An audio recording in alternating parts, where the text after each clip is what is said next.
Buenas noches, amigas y amigos de Radio Caracas Televisión. Tal como les habíamos ofrecido el domingo pasado, nuestro invitado de esta noche es el doctor Osvaldo Álvarez Paz, candidato presidencial del Partido Social Cristiano COPEI. El tema con el que pudiéramos iniciar esta conversación pudiera ser el del Acuerdo Nacional. El presidente Velázquez ha planteado la gravedad de la situación en que se encuentra el país, la inestabilidad que uno siente, la difícil situación económica, el deterioro de la economía en el 92 y el 93 ha sido muy considerable. Los precios del petróleo para el 94 y el 95 lucen débiles, de manera que luce bien complicado el panorama para quien quiera que gane la presidencia. Hasta el momento las encuestas todavía no definen una mayoría clara para ninguno de los candidatos. El Parlamento da la impresión de que va a estar bastante atomizado. ¿Qué propones tú con respecto al Acuerdo Nacional y cómo ves tú las perspectivas de Venezuela?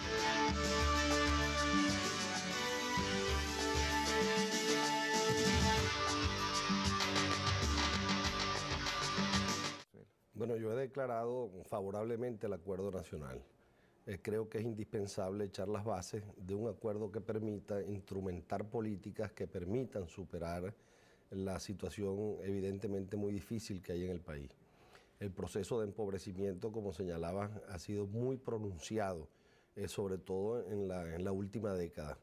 Mira, de 1983 para acá, ¿no? Lo que en precio del 83 costaba 100 bolívares en materia de alimentos, cuesta en este momento 2.500. 25 veces. 25 veces. ¿No? 25 veces ha aumentado el costo de la comida y 10 veces ha aumentado el salario mínimo de la gente.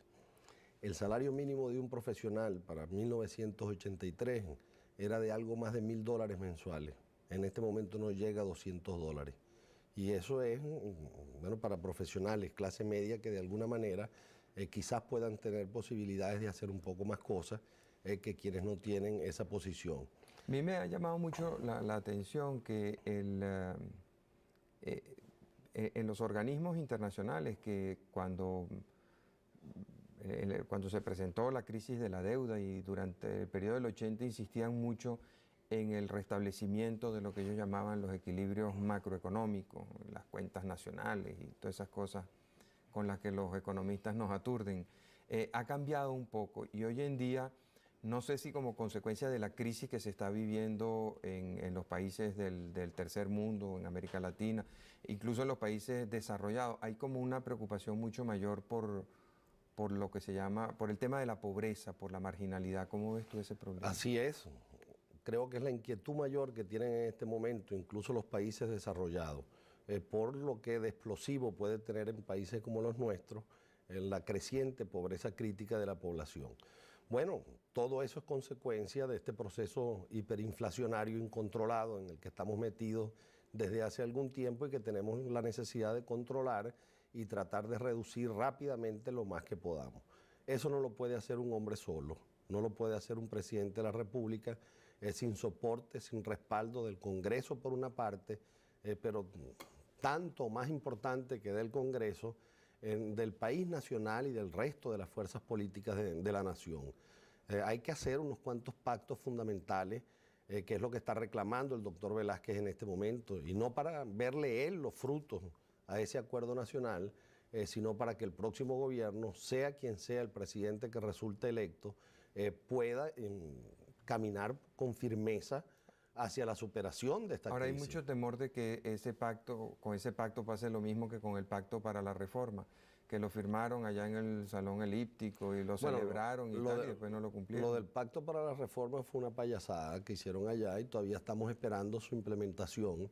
Y la inmensa mayoría de quienes suscribieron ese pacto pues han incumplido los compromisos que allí se firmaron. Pero yo siento que la emergencia que está viviendo Venezuela, ¿no? La necesidad real que se tiene en este momento de encontrar caminos que no tienen carga ideológica, dicho sea de paso, sino que tienen que ser soluciones prácticas, concretas, inmediatas a problemas muy específicos y muy primarios que la nación tiene, exige que nos pongamos de acuerdo y hagamos las cosas. En ello va envuelta la seriedad, por una parte, del presidente de la República, de quien salga elegido. Por otra parte, su poder de convocatoria y su disposición de no flaquear. Yo creo que lo peor que le puede pasar a Venezuela es que los dirigentes políticos fundamentales se mantengan o nos mantengamos cerrados sobre nosotros mismos, acariciando exclusivamente nuestras propias fórmulas, como si cada uno de nosotros fuera el ombligo del país o el ombligo del mundo, porque vamos a continuar atomizando a Venezuela, que ya está bastante dispersa, que ya está bastante invertebrada, por así decirlo, y que necesita, en mi opinión, de una suerte de proyecto nacional que permita en lo fundamental el entendimiento de las verdaderas fuerzas motrices de la nación para que salgamos adelante. Eso es inaplazable.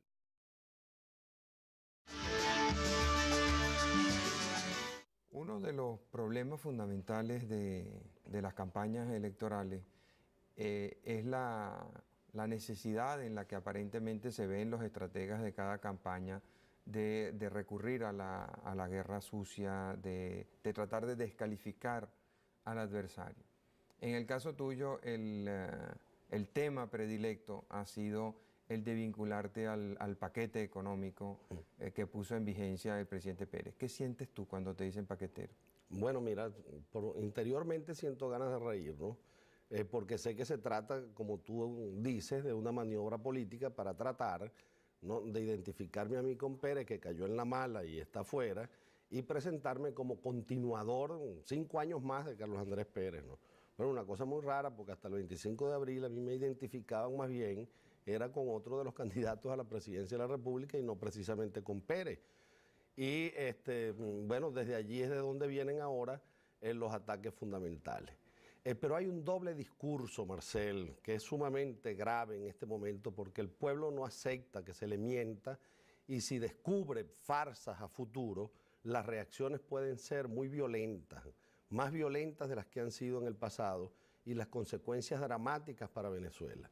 A mí se me dice paquetero porque desde hace muchísimos años, y no desde que empezó Carlos Andrés Pérez su gobierno, he venido en una prédica favorable a la economía libre, a la economía abierta, a la orientación externa de nuestro proceso económico y a una serie de consignas que caen enmarcadas dentro de lo que algunos llaman economía de mercado y otros llaman economía social de mercado, que se aproximan bastante.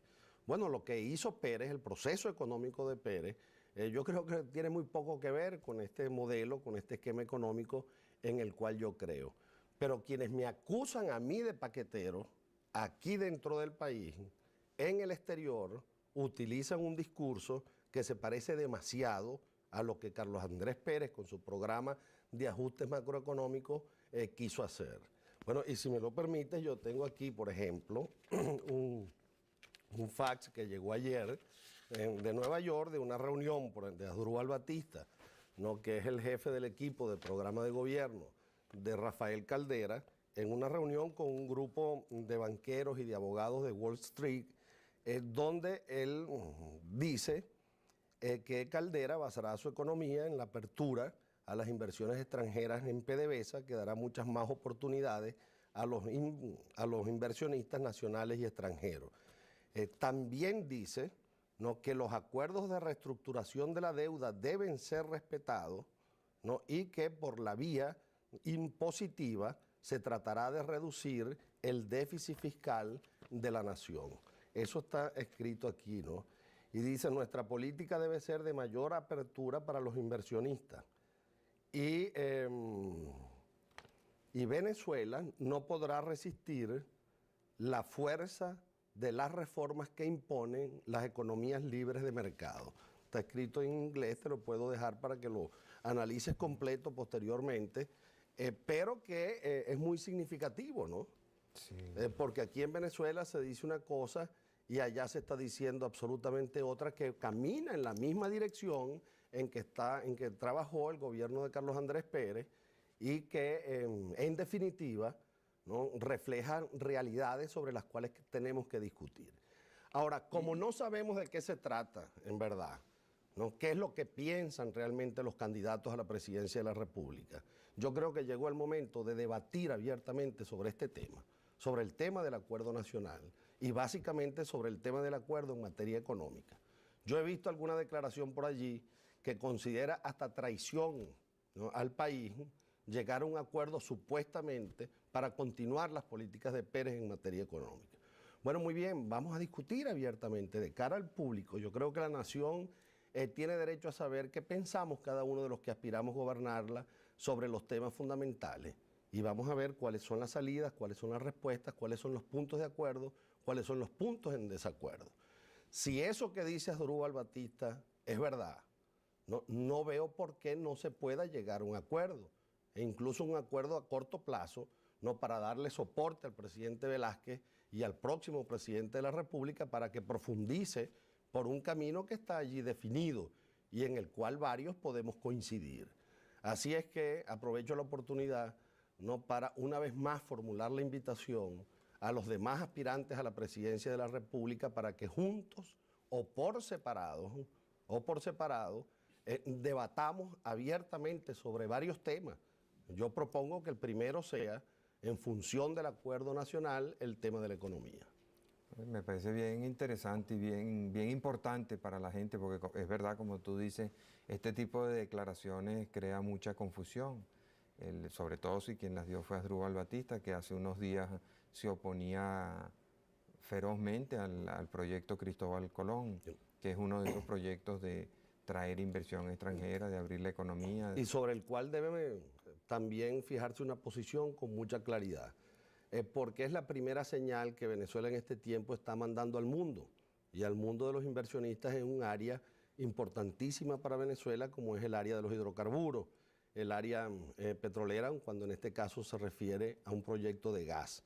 Y eso va a condicionar la imagen, la apreciación que en el mundo financiero internacional se puede tener de nosotros en este momento. El domingo pasado también, ¿no?, cuando tu entrevistado hablaba del Cristóbal Colón, yo me impresioné mucho, ¿no?, porque él decía que no quiso oponerse al proyecto Cristóbal Colón porque la gente en el estado Sucre y en el oriente del país está entusiasmada con el proyecto Cristóbal Colón, pero que él tiene profundas reservas, ¿no?, reservas que tocan a la soberanía, que tocan a la Constitución, que tocan un montón de cosas, y en definitiva considera negativo el proyecto. Entonces, bueno, ¿hasta cuándo vamos a estar, ¿no?, con esta doble actitud en un momento tan difícil de la vida venezolana? Si se está de acuerdo con el proyecto Cristóbal Colón, no puede ser porque la gente lo quiere, ¿no?, sino porque es conveniente para la nación. Y si no se está de acuerdo porque se tienen reservas jurídicas, se tienen reservas en tanto cuanto se considera que pueda afectar la soberanía del país, la obligación del dirigente es oponerse, no hacerse loco para no pagar los precios o los costos electorales que aquello podría tener. Ese es otro punto muy serio, muy importante, que tendría que formar parte del debate. ¿Qué vamos a hacer con los hidrocarburos y con la política petrolera de Venezuela en los próximos años? ¿Con qué criterio la vamos a manejar? ¿Vamos a la apertura o no vamos a la apertura? ¿Son buenas o malas las asociaciones estratégicas? ¿Hasta dónde debe permanecer PDVSA 100% en manos del Estado venezolano? ¿Hasta dónde se pueden abrir total o parcialmente la posibilidad de participación accionaria de particulares nacionales o extranjeros en el manejo de nuestra industria fundamental? Bueno, ratifico la invitación. Me parece bien conveniente, como te decía antes, y pueden contar con Radio Caracas para hacer esos debates en la forma que ustedes quieran, si los quieren hacer conjuntamente o si lo quieren hacer por separado. En fin, pónganse de acuerdo entre ustedes, los candidatos. Yo creo que sería un ejemplo maravilloso para el país. Tú sabes que hay muchas instituciones en este momento en Venezuela que nos están invitando a todos los candidatos supuestamente a debatir, ¿no? Fedecámaras, la Cámara de Comercio de Caracas, que por cierto cumple 100 años ahora, el bloque de prensa en Maracaibo, en Maracaibo organizado este supuesto debate o esta presentación conjunta de todos los aspirantes, ¿no? Bueno, Pro Venezuela, algunas universidades, algunos colegios profesionales. Yo creo que sería bien bueno que pudiéramos sintetizar todo pues, en una gran presentación promovida por todos estos sectores que forman parte de las fuerzas motrices de la nación, para que todos los candidatos pues, concurramos a uno o más debates sobre estos temas. Y yo creo que sería bien importante, porque esta es una campaña rara. ¿no? Yo creo que es la única campaña en la historia de la democracia en donde no hay ni candidato de gobierno ni partido de gobierno. Bueno, y donde el gobierno no está metiendo la mano, no está comprando jeep, no está Así haciendo es, ninguna de esas ni vagabunderías. candidato de oposición ni partido de oposición. Entonces eso lo hace muy interesante porque es una novedad en la cual tenemos que hacer, aunque sea en esta etapa final, una discusión programática de oferta a futuro, ¿no? De ver cómo es que vamos de verdad a levantar al país. Entonces, bueno, vamos a discutir, ya está bueno de darle vuelta a los temas y nos centrarnos. Bueno, en nombre de Radio Caracas te ratifico la disposición nuestra de servir de escenario para ese debate. Ustedes pueden escoger los moderadores con absoluta libertad en los temas. De una vez me atrevo a proponerte como moderador. Con mucho gusto, con mucho gusto. Y bueno, esta invitación es también para los demás candidatos, por supuesto.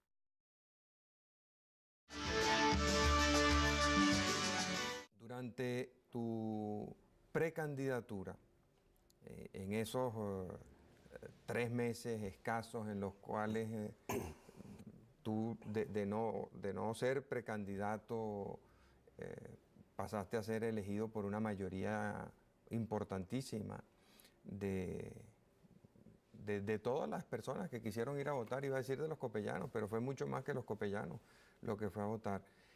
Ocurrieron una serie de cosas que vale la pena comentar. En un principio tú aparecías como una candidatura de un copellano, pero que estaba opuesto a una manera de actuar del cogollo de Copey.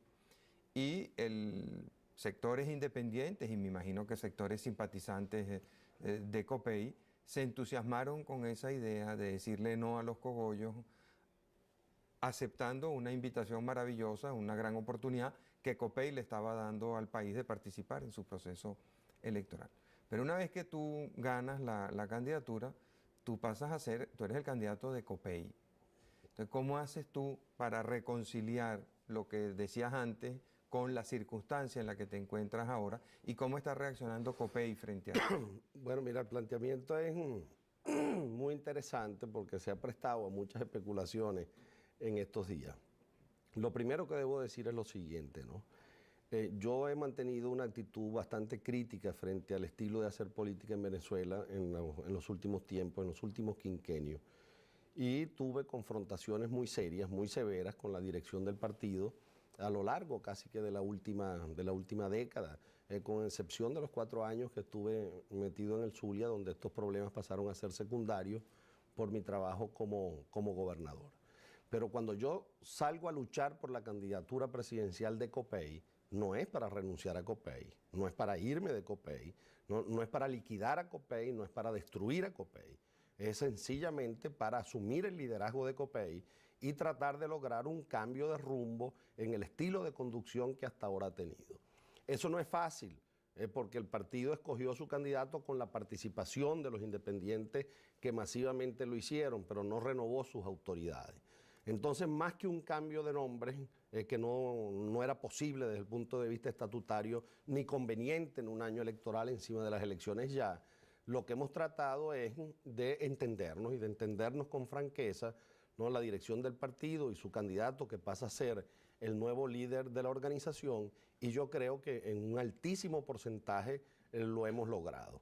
La gente independiente que votó por mí lo hizo a conciencia de que estaba eligiendo al candidato presidencial de Copey, por supuesto, y de ellos también, convirtiéndose esta candidatura mía en un punto de encuentro entre un país político o un país político partidista, en este caso copellano, que acepta renovarse, que acepta los resultados de una elección que le fue adversa a sus cuadros de dirección, ¿te fijas? Y un país nacional representado pues, en esos centenares de miles de millones de independientes que se movilizaron a votar, que andan buscando también una causa en la cual confiar, una causa en la cual creer. Y ese ha sido el sentido de este proceso.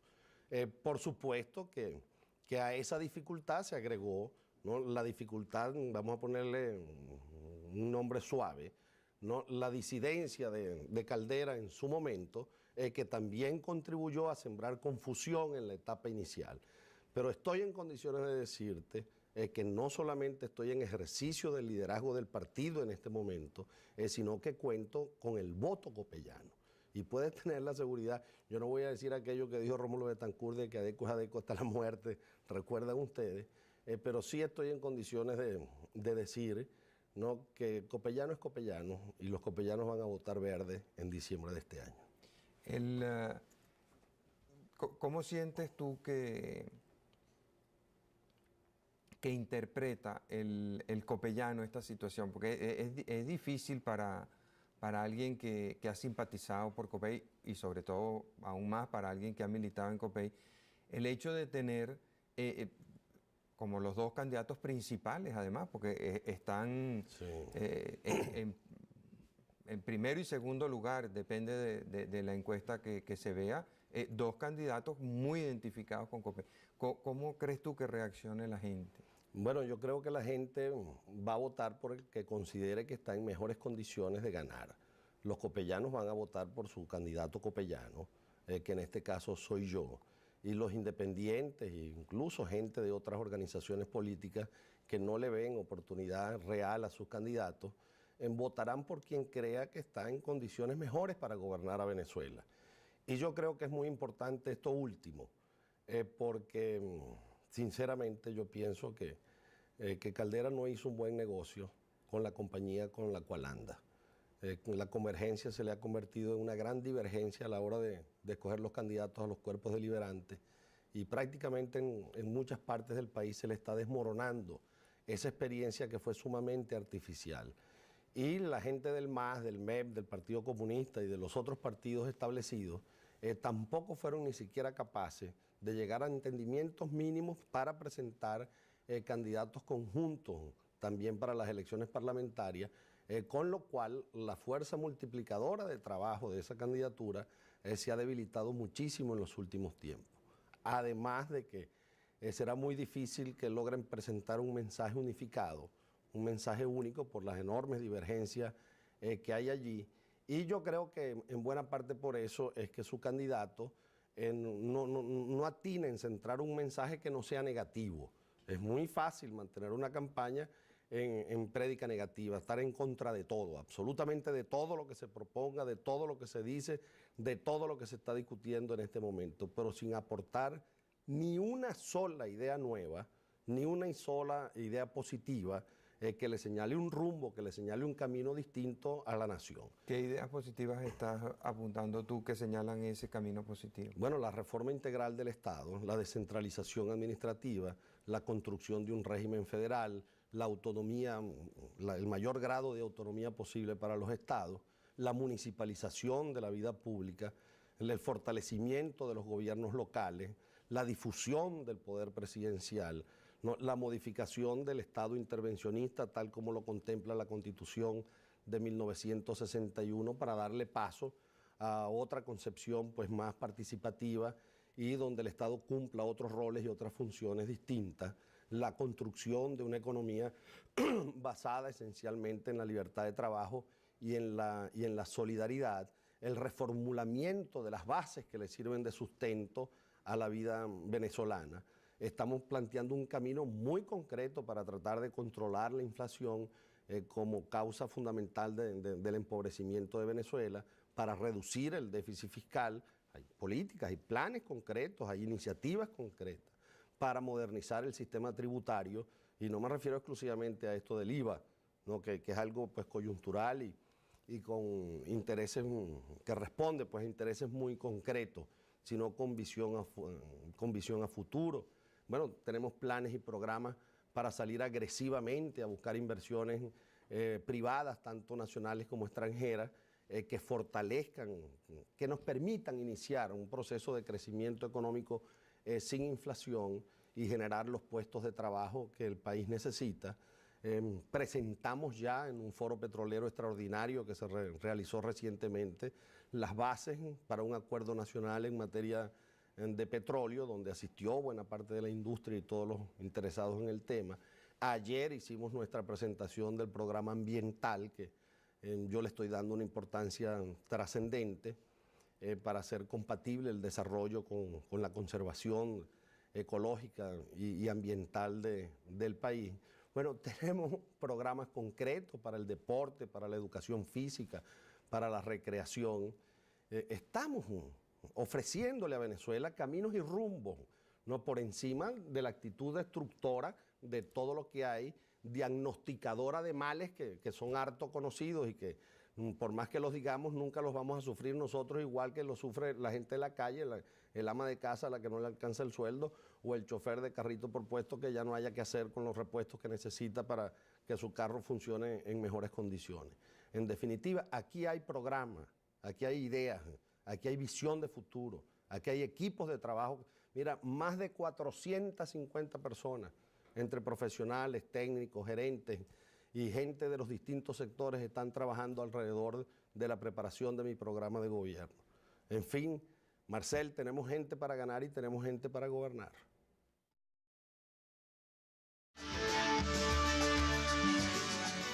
Entre las distintas preocupaciones que tiene la gente todos los días, hay entre algunas personas un sentimiento de que vamos a tener grandes dificultades en los próximos años como consecuencia de todos estos errores que se cometieron, más la situación internacional. Y esa gente tiene una actitud de querer pensar más en sus hijos, en sus nietos, en el país que les va a dejar a ellos. Y uno observa con emoción cómo hay mucha gente todavía en el país dispuesta a sacrificarse para dejarle un país mejor a sus hijos. Tú tendrás que haberte hecho esa reflexión muchísimas veces. ¿Qué programas concretos tienes tú para responder a ese tipo de inquietud que tiene mucha gente, que está dispuesta a hacer ella los sacrificios, pero que quiere un país mejor para sus hijos? Mira, tú has dado en el clavo, ¿no? Yo creo que el anhelo profundo, la ilusión, el sueño de cualquier ciudadano de este país es poder cumplir su ciclo vital habiendo formado adecuadamente una familia y habiéndole podido abrir oportunidades a los hijos más allá de las que uno mismo tuvo, ¿no? Y eso es lo que determina el progreso de una nación, cuando cada generación va desarrollándose más y mejor que la generación que le antecedió. Yo estoy seguro que nosotros tuvimos, nuestra generación, más oportunidades en la vida que la que tuvieron nuestros padres, que trabajaron, bueno, que se esforzaron, que invirtieron todo en nosotros para que nosotros pudiéramos hacer pues lo que hemos hecho más o menos en la vida. Pero yo tengo la impresión de que si el país sigue como está, y esta preocupación está en el ánimo de todos los cabezas de familia del país, ricos y pobres, ¿no? Nuestros hijos y nuestros nietos tendrán menos oportunidades y eso significa que el país se estanca o que eventualmente retrocede. ¿Cuál es el país que tenemos que construir?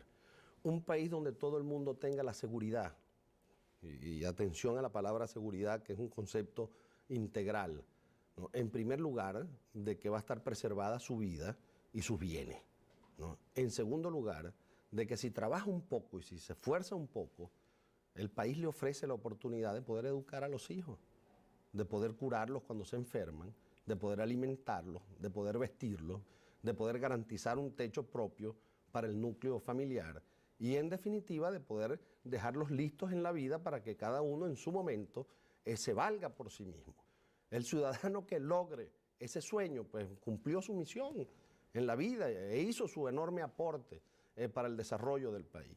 Bueno, yo quiero, ¿no?, construir un país donde eso sea posible. Y mi convocatoria, la invitación que le estoy haciendo a todos los sectores es para que trabajemos en esa dirección. Educación, salud, vivienda, seguridad de las personas y de los bienes. Ello envuelve cualquier cantidad de cosas, ¿no?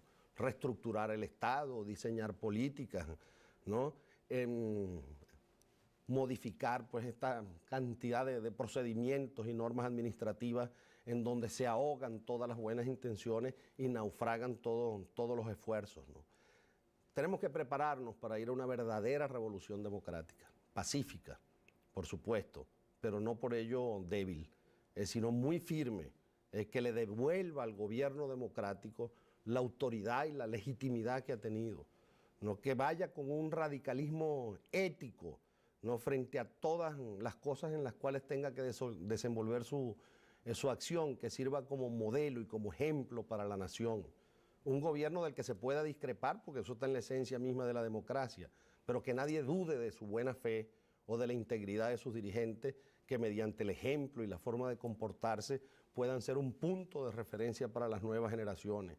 Yo creo que no es tan difícil, ¿no? Lo que se necesita es coraje. Lo que se necesita es coraje y una buena capacidad de convocatoria para que hagamos juntos un esfuerzo que le corresponde a toda la nación, aun cuando sea alguien el que tenga que encabezarlo. Ahora, ¿tú no crees que en el país también hay muy extendido un sentimiento mesiánico de aspirar, o sea, esta situación difícil, complicada, nadie tiene las respuestas seguras de soluciones perfectas a los problemas que hay? Hay mucha gente que tiende a caer en el mesianismo, en, mire, yo voy a apostar todo lo que tengo a tal o cual candidato porque ese sí me va a resolver los problemas. Y eso es un poco la historia de Venezuela. Ha habido mucho mesianismo a lo largo de nuestra historia. Y por eso estamos como estamos. La última experiencia, me perdonan la tos, pero es que la campaña va siendo exigente y tengo una ronquera que ni se me termina de desarrollar ni se me quita. Y me ha venido afectando un poco, ¿no? Bueno, la última experiencia fue la de Carlos Andrés Pérez, que ya sabemos cómo terminó. Yo creo que eso está llegando a su fin, esa etapa de la historia venezolana, ¿no? Creo que hay mucha más conciencia hoy en el pueblo, mucha más madurez, mucha mayor conciencia de que nadie va a hacer por cada uno lo que a cada uno le corresponde hacer y que la misión del gobierno es organizar un conjunto de condiciones tales que le permita a cada cual tener los instrumentos para lograr su propia liberación, por así decirlo, y darle soporte y apoyo cuando lo necesite, cuando haya un bache, cuando haya una dificultad, pero no sustituir ni el trabajo humano ni el esfuerzo de cada cual. ¿Y por qué la gente va a creerte cuando tú dices que vas a hacer eso? Bueno, no sé, a las pruebas me remito, por así decirlo, estoy reclamando la oportunidad con los modestos antecedentes que yo le puedo presentar al país, una carrera parlamentaria bastante productiva, pienso yo, desde el punto de vista político y desde el punto de vista legislativo. Creo que ha sido una carrera legislativa útil para la nación y una gestión de gobierno en un estado sumamente difícil, sumamente complicado, que también está allí a la vista y que, por cierto, se está discutiendo muchísimo en este momento por razones obvias, pero que mereció en 3 oportunidades la confianza del pueblo zuliano.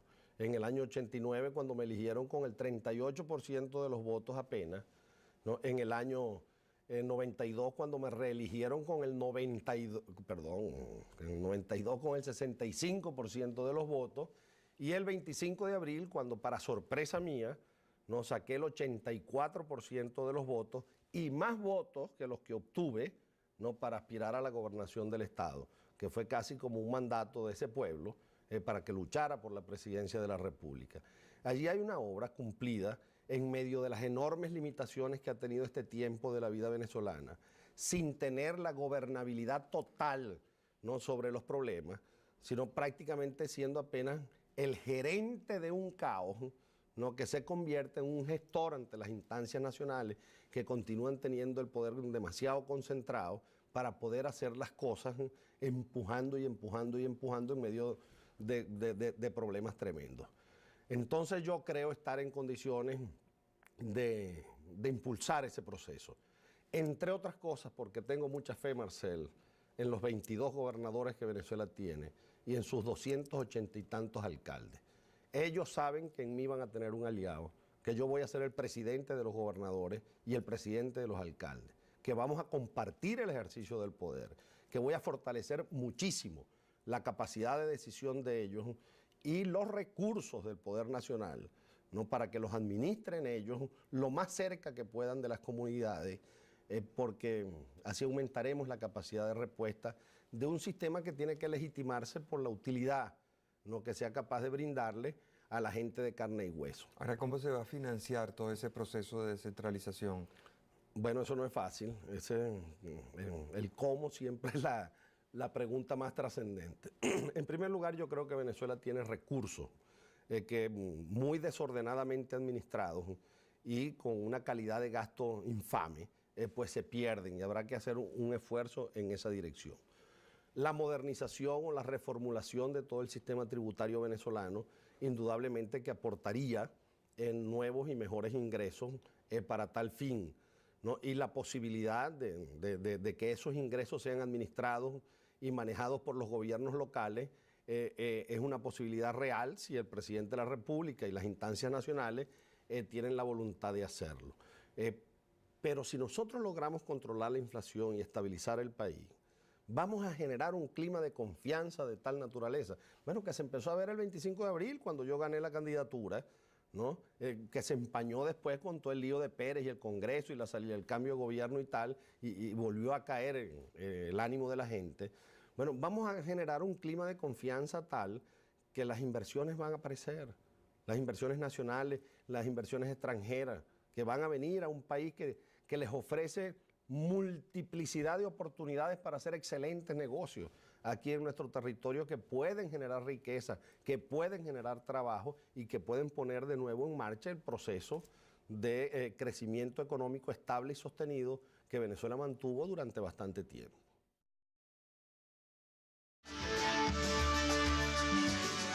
En los últimos años se ha venido acentuando la sospecha de que el narcotráfico tiene una actuación cada vez más importante en el país. Se ha dicho que como consecuencia de presiones y persecuciones en Colombia, muchos se han escapado hacia Venezuela, que por la libertad financiera que existe en Venezuela, aquí se han comprado muchas propiedades y se ha lavado mucho dinero. ¿Qué importancia le asignas tú a ese problema del narcotráfico? Yo lo considero muy grave. Marceli, creo que es una de las amenazas más serias que tiene en este momento la sociedad venezolana. Yo le he dedicado bastantes años de mi vida a trabajar sobre este problema. Me correspondió en febrero de 1984 el primer debate de ese periodo constitucional en el Congreso. Lo planteé yo sobre el tema del narcotráfico cuando no estaba de moda el tema. Simplemente por informaciones que nos estaban llegando y algunos decomisos de cocaína impresionantes que se hicieron en Venezuela por los días finales de 1983, cuando se estaba en aquella campaña electoral. Allí planteamos en toda su magnitud el drama y la eventual desviación a futuro, en la medida que Colombia tuviera éxito en su batalla, de actividades del narcotráfico hacia Venezuela, por la vía del lavado de dinero y por la vía de utilizar el territorio nuestro como depósito y como trampolín para los Estados Unidos y para Europa. Me correspondió presidir la comisión especial que coordinó los trabajos de redacción de toda la legislación que en materia de drogas y de lucha contra el narcotráfico existe en Venezuela, y me tocó formar parte de la Comisión Andina Antidrogas con sede en Bogotá durante 5 años aproximadamente. Ahora en el Zulia, por razones obvias, hemos tenido que enfrentar el problema. Tenemos 970 y tantos kilómetros de frontera con Colombia y una ubicación geográfica que nos hace atractivos, ¿no?, para estas actividades. Y estoy en condiciones de decir que el problema es delicado, que el problema es serio. E igualmente de afirmar que lo peor que se puede hacer, ¿no?, para combatir el narcotráfico es prostituir la lucha contra el narcotráfico mediante desinformación, ¿no?, mediante declaraciones estrafalarias para buscar publicidad. La exagerada publicitación, ¿no?, de la lucha contra el narcotráfico hace la felicidad de los narcotraficantes, porque desinforma, porque confunde, ¿no? Y eso es precisamente parte del objetivo que ellos tratan de cumplir. Esta tiene que ser una labor bastante discreta, bastante silenciosa y bastante firme. Mira, yo he llegado a la siguiente conclusión. Ninguno de nuestros países latinoamericanos, ni siquiera los Estados Unidos para incluirlo, por sí solo está en condiciones de combatir con éxito el narcotráfico, que es una internacional que tiene distintas facetas, que maneja tantos o más recursos que la propia industria petrolera mundialmente considerada y tiene una capacidad operativa superior a la que cada país puede oponerle en su territorio. Entonces yo vengo planteando que a la internacional de la droga tenemos que oponerle la internacional de la antidroga, que no existe, que hay que construirla. Y hay que construirla con criterios muy claros, creando espacios judiciales y espacios policiales, ¿no?, para la acción preventiva y represiva comunes en el continente americano, en los países que estén dispuestos a llegar a eso. Y tratar de unificar bajo una sola autoridad, ¿no?, los recursos y la dirección de la lucha, porque de lo contrario van a ir doblegando país por país y los que quieran salir de esto van a tener que pagar costos en vidas humanas, en sangre y en violencia tremendos, como le ha sucedido a Colombia, que yo no dudo en decir que están ganando su pelea, pero no quiero ese costo, ¿no?, para Venezuela, que les ha costado durante una década casi que de a 2.000 muertos por año, ¿no? Y eso es como mucho, y tenemos que verlo, tenemos que aprender en cabeza ajena, ¿no? Así es que así estamos. Nosotros en una oportunidad contratamos un grupo de juristas con unos fondos que se consiguieron en Naciones Unidas para que estudiaran esta posibilidad de construir espacios judiciales y policiales comunes en los países del área andina. Los trabajos se hicieron, pero como suele acontecer, cuando se entregan las cosas, pues se quedan ahí. Fíjate, esa es parte del problema. Yo estoy de acuerdo contigo con que la excesiva publicitación de lo que está ocurriendo puede en algunos casos ser negativa, pero peor es el silencio. Durante el gobierno del presidente Herrera Campín se hizo un trabajo extraordinario que dirigió el comisario Arpad Bango y donde se identificaron grupos poderosísimos de narcotraficantes que estaban operando en Venezuela. Y incluso ese gobierno tuvo tiempo de encontrar y documentar pruebas concretas de la actuación de esas personas y de sus vinculaciones y su manera de operar. Durante 5 años no se habló mucho de eso, ese tema fue escondido y bueno, vimos como el narcotráfico con la anuencia de los más altos niveles del poder en Venezuela llegó hasta la Corte Suprema de Justicia. O sea, hasta ese punto llegaron a penetrar. Entonces, no hablar de eso también puede ser malo. No, yo no digo que no hablemos, yo lo que digo es que no especulemos. Entonces, fíjate, hay que hablar y hay que crear conciencia del problema y hay que denunciar. Yo no soy enemigo de la denuncia, hay que denunciar con mucha firmeza cuando se detecte pues alguna cosa específica o concreta. Lo que digo es que no es lícito utilizar esto como instrumento de especulación, ¿no?, porque se corrompe la lucha contra el narcotráfico. Yo desconozco las razones por las cuales en aquella oportunidad no se actuó, ¿no?, inmediatamente, pero le quiero dar el mérito al gobierno, no, por lo menos de haber hecho la investigación, de haber levantado todos los recaudos, ¿no?, donde lograron detectarse efectivamente actividades irregulares en esta dirección. Lamentablemente no se actuó, ni se actuó después, ¿no? Sí, pero solo Piñerúa hace menos, ¿qué? Hace un año, hace un año, que sí, empezó a detener a todos. Bueno, en este tiempo, desde entonces para acá, Marcelo, mira, hemos tenido altísimos oficiales de nuestras Fuerzas Armadas vinculados al narcotráfico, dirigentes de partidos políticos que están en la cárcel, no, por lo menos procesados en relación a esto. Curas, magistrados de la Iglesia Católica, imagínate tú, ¿no?, tocados también por el problema del narcotráfico, de acuerdo a las informaciones que se tienen. Bueno, sospechas, ¿no?, de que somos un campo bueno para el lavado, no solamente de dinero de origen del narcotráfico, sino de dinero de origen ilícito, de muchas cosas, de la corrupción, de muchas cosas que pasan por ahí por el mundo, ¿no? Y continuamos como desconcertados, ¿no?, frente a todo esto, ¿no? Cada vez que alguien hace un planteamiento desde el exterior, entonces se dice que es una maniobra para dañar la imagen de Venezuela. Bueno, y puede ser que sea verdad, pero no debemos simplemente limitarnos a decir que es una maniobra. Lo que tenemos es que ver si esa maniobra tiene algún fundamento o no, ¿no?, y corregir las cosas que tenemos que corregir en este país, que son muchísimas en ese campo. Por eso vuelvo a lo de la radicalidad ética en la conducción de la cosa pública, en donde se actúe sin vacilaciones, porque las amenazas son muy serias, muy serias. En Venezuela está aumentando el consumo de droga en nuestra juventud y no hay todavía ni los programas, ni las políticas a los que la ley obliga, la ley que aprobamos en el año 84, que no ha sido implementada por ninguno de los gobiernos que han habido en Venezuela desde entonces hasta el día de hoy. Un tema bien importante con relación a este es el de darle la oportunidad a los jóvenes de que tengan actividades interesantes y productivas que los alejen de ese tipo de tentación. Entre los dirigentes políticos que yo conozco en Venezuela, ninguno, creo, si recuerdo bien, más dotado para el deporte que tú, ni más entusiasmado por el deporte. Y sin embargo, en esta campaña no te he oído hablar del deporte. ¿Qué te pasó? Porque cuando presentemos nuestro programa deportivo, entonces tú verás, te fijas. Uno con las cosas que respeta mucho especula poco, ¿te fijas? Quizás porque yo me formé en el mundo del deporte, hice vida activa pues, en selecciones completas y conozco a fondo toda la problemática de las federaciones, de las asociaciones y de los deportes de competencia.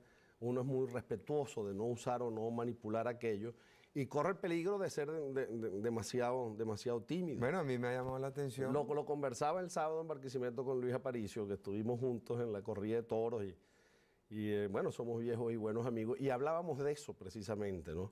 Del respeto que ambos le tenemos a estas cosas. Él me está dando un apoyo muy importante y alguna asesoría para el uso de los deportistas profesionales ya retirados que podríamos tener para entusiasmar a la juventud. El año pasado yo me gané el premio del gobernador deportivo del año, me lo entregaron todas las federaciones deportivas de Venezuela y pueden ustedes tener la seguridad de que muy pronto le vamos a presentar a la nación un programa integral de deporte, educación física y recreación, que además de las cosas puntuales y concretas que tiene para la masificación del deporte parroquialmente, estudiantilmente, empresarialmente y para el deporte de adultos, que es sumamente importante por lo que de ejemplo significa, lo vamos a presentar vinculado a la filosofía educacional del país. Mira, yo soy un convencido de que los valores que se le siembran a un joven en el mundo del deporte es muy difícil que los adquiera por cualquier otra vía, sobre todo en esta etapa a la que va Venezuela tan competitiva, ¿no? Bueno, ese de despertar, sembrar la idea de que vale la pena, ¿no? Los sacrificios como inversión, el esfuerzo personal para obtener metas, para obtener logros, el sentido de solidaridad, eso de que las estrellas solitarias normalmente no van a ninguna parte por sí solas, ¿no? Y una cosa importantísima, bueno, pudiera seguir hablando de esto, yo me apasiono cuando toco el tema. Tú sabes que es importante en la vida aprender a olvidar pronto los triunfos y las derrotas. Eso te deja estructuralmente listo para afrontar cualquier situación en la vida. Y cuando uno ha practicado mucho alguna disciplina deportiva de estas con sentido estratégico grande, mira, te llega un momento que tú muchas veces visualizas los problemas que tú tienes en la política, en el ejercicio profesional, en la vida familiar, en términos de esa disciplina deportiva. Uno sabe, por ejemplo, cuando le quieren robar una base, ¿no? Cuando le están ensalivando la bola, ¿no? Cuando tienes que batear para atrás, cuando tienes que tocar, ¿no? Todas esas cosas se presentan en situaciones de la vida práctica, a estas alturas de la vida, y lo ayudan a uno muchísimo, ¿no? Para enfrentarlas y para superarlas con éxito. Bueno, espero que cuando tengas ese programa listo volvamos a conversar. Va a ser importante y lo voy a consultar, por supuesto, pues no me lo perdonarían, con el Comité Olímpico, con las autoridades del IND, que yo creo que tiene que desaparecer, así como está, y con las federaciones y asociaciones y el Colegio de Entrenadores de Venezuela y sus filiales en el país con quienes hemos estado hablando. Bueno, ya me extrañaba, pues, que siendo... No, me tocaste la tecla. Ya veo.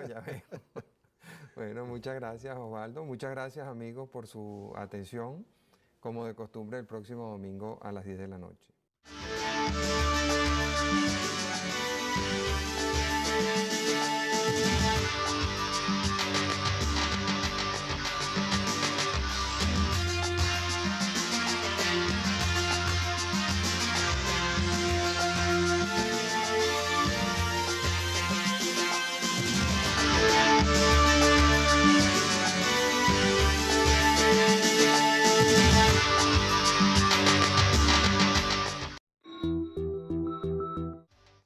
noches, amigas y amigos de Radio Caracas Televisión.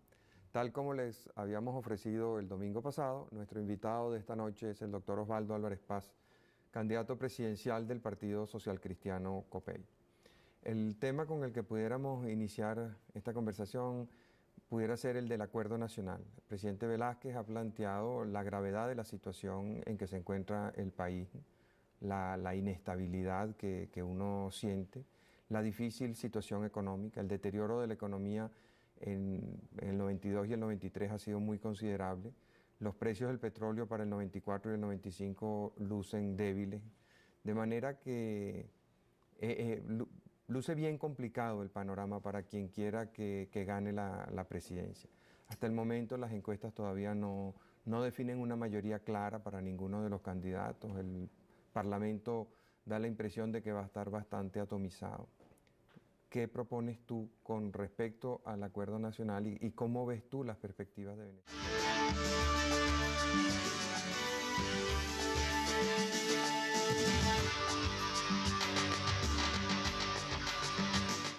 Bueno, yo he declarado favorablemente el acuerdo nacional.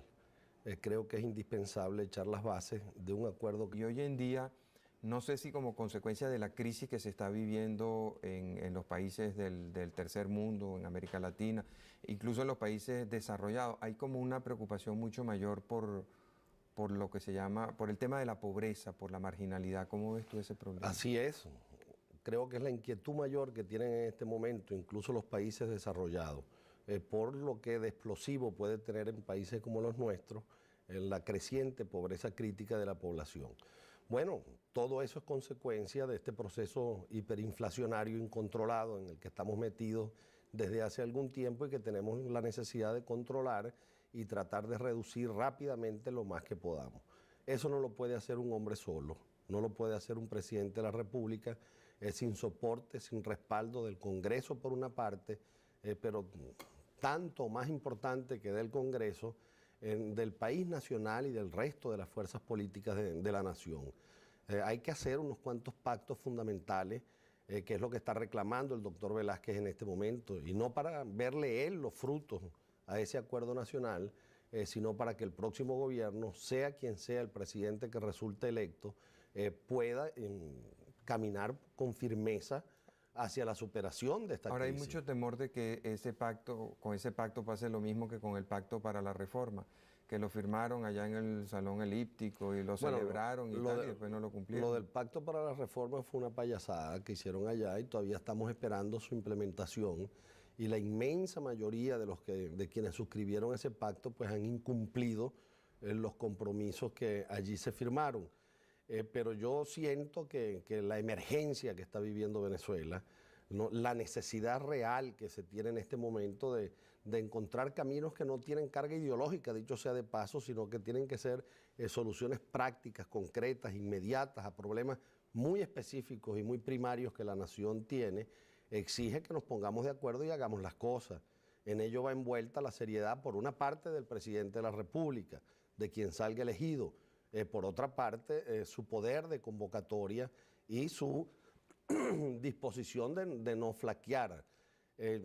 Yo creo que lo peor que le puede pasar a Venezuela es que los dirigentes políticos fundamentales se mantengan o nos mantengamos cerrados sobre nosotros mismos, acariciando exclusivamente nuestras propias fórmulas, como si cada uno de nosotros fuera el ombligo del país o el ombligo del mundo, porque vamos a continuar atomizando a Venezuela, que ya está bastante dispersa, que ya está bastante invertebrada, por así decirlo, y que necesita, en mi opinión, de una suerte de proyecto nacional que permita, en lo fundamental, el entendimiento de las verdaderas fuerzas motrices de la nación para que salgamos adelante. Eso es inaplazable.